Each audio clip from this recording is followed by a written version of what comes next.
বিরোধী দলের নেতা বলেছেন উনি মুক্তিযোদ্ধা পরিবারের লোক এবং উনি শহীদ পরিবারের লোক এবং উনি জামাত ইসলাম করেন। এটা ডাবল অপরাধ। মুক্তিযোদ্ধা পরিবারের লোক কেউ জামাত করতে পারে না।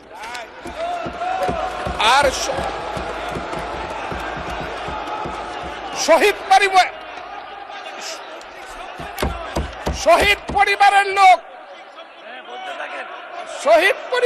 মাননীয় সদস্যবৃন্দ ওনাকে বলতে দেন।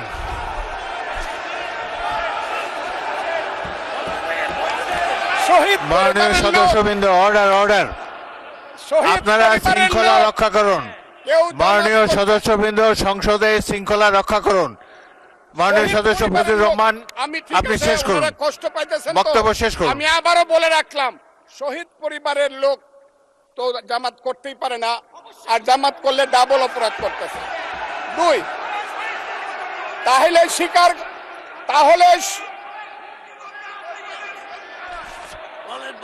আমি আপনাদেরকে বলি, মাননীয় সদস্যবৃন্দ, আমি এক সেকেন্ড। মাননীয় সদস্য ফজলুর রহমান, বসেন।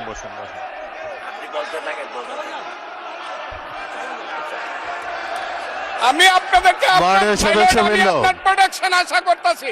মাননীয় সদস্যবৃন্দ বসুন, কিন্তু আমার গলা, সংসদে শৃঙ্খলা রক্ষা করুন। ওনার গলা, আমি কিন্তু ওনাদেরকে খারাপ কিছু বলি নাই। বসেন।